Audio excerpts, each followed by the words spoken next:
سخاوت امام حسین کی ایسی تھی کہ یزیدی لشکر کا ایک سپاہی کہتا ہے کہ میں نے دیکھا حسین جب میدان میں تھے تو 10 سپاہیوں کی 10 مثالیں کہتا ہے میں نے دیکھی کہ گردن تک تلوار لائی، حسین گردن تک تلوار لائے، تلوار آئی اور حسین نے تلوار ہٹا دی اور اسے بھاگنے کا موقع دیا، وہ بھاگنے لگا تو اس نے دیکھا کہ حسین مار دیتے اس کو، یہ تھا یزیدی لشکر کا سپاہی مگر حسین نے مارا نہیں، تو یہ کہتا ہے کہ میں گھوڑے پہ سوار اس طرف آ گیا جہاں حسین آ رہے تھے، یعنی سامنے آ گیا دور، اور میں نے آواز دے کر کہا کہ میں دیکھ رہا ہوں آپ کچھ، وہیں سے امام حسین سکتا ہے۔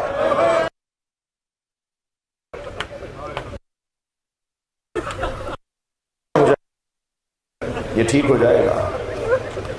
ہمارے نبی سرکار کو جنہوں نے پتھر مارے، مدینہ منورہ ہجرت کرنے پیدا کیا، جب فتح مکہ کے موقع پر انہیں رسیاں باندھ کر کھڑا کیا گیا اور سرکار نے تعجب سے پوچھا یہ کون ہے؟ کہ یہ وہی ہیں جنہوں نے آپ کو لہو لہان کیا ہے، جو آپ کے لیے کہتے تھے، جو مذاق جو آپ کی توہین کرتے تھے۔ دونوں ہاتھوں کو اٹھا کے کہا اللہم اغفرہم انہم لا یعلمون، یا اللہ انہیں معاف کر دے، یہ جانتے ہی نہیں تھے کہ میں کون ہوں۔ یہ کربلا والوں کا ذکر کردار کی بلندی کے لیے ہماری ضرورت ہے، ان کی عظمت کا بیان ہو، ان کے کمالات اور کردار کا بیان ہو، تاکہ کچھ میرے اندر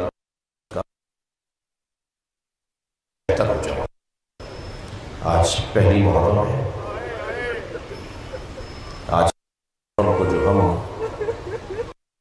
ہے نا وہ یہ پڑھتے ہیں کہ حسین مدینہ چھوڑ،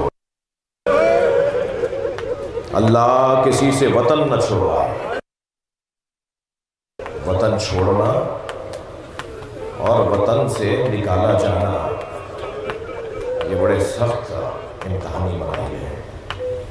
امام مدینہ چھوڑے اور پتہ ہے کہ اب میں واپس نہیں آؤں گا۔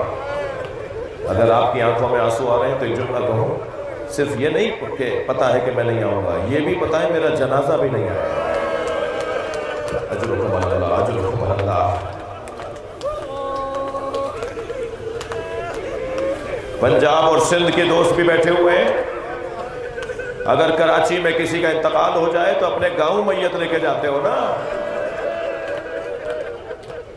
کہ ہم اپنے آبائی قبرستان میں دفنائیں گے۔ اجرکم اللہ، اجرکم اللہ، جو رونے آئے اپنی آواز آزاد کریں گے۔ مگر مظلومیت دیکھیے امام حسین کی، زینب مدینے جا رہی ہیں مگر جنازہ نہیں لائی۔ 3 دن نبی کے نواسے کا لاشا بے گور و کفن رہا، کوئی نہ تھا جو جنازہ دفناتا۔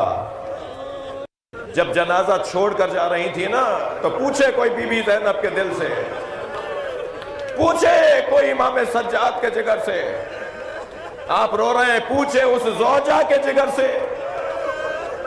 جو کچھ نہیں کر پائی تو بس یہ کہہ دیا کہ میں آپ کا لاشا دھوپ میں دیکھ کر جا رہی ہوں، جب تک زندہ رہوں گی کبھی سائے میں نہیں بیٹھوں گی۔ اجرکم اللہ، اجرکم اللہ۔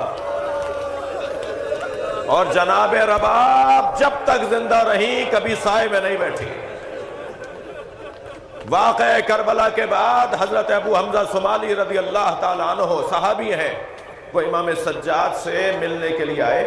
مدینہ جب امام واپس آ گئے، سوالات لے کر آئے، الجھنیں لے کر آئے، علمی مسائل سمجھنے آئے، کنیز نے صحن خانہ سے گزار کر امام سجاد کے حجرے تک انہیں پہنچایا۔ وہ کہتے ہیں کہ جب میں جا رہا تھا تو میں نے دیکھا دھوپ میں برقع پہنے ایک بیوی بیٹھی ہے۔ کہتے ہیں میں نے گھنٹوں امام سے سوالات کیے، امام سے اپنی الجھنیں دور کی، اور جب واپس ہوا تو میں نے دیکھا کہ دھوپ ڈھل گئی ہے اور وہ برقع پہنے بیوی جو دھوپ میں بیٹھی تھی وہاں سے اٹھ کر وہاں بیٹھی ہے جہاں دھوپ آ گئی ہے۔ وہ جہاں بیٹھی تھی وہاں سایہ ہے اور اب وہ وہاں آ کے بیٹھ گئی جہاں دھوپ ہے۔ تو ابو حمزہ کہتے ہیں کہ میں کھڑا ہو گیا کچھ کہنے کے لیے، تو امام کی آواز آئی پشت سے، میں آگے جا رہا تھا، وہ پشت پہ مجھے دیکھ رہے تھے، تو امام کی آواز آئی ابو حمزہ کیا سوچ رہے ہو؟ تو میں نے ہاتھ جوڑ کر کہا مولا شاید کسی غلطی پر آپ نے اپنی کنیز کو سزا دی ہے،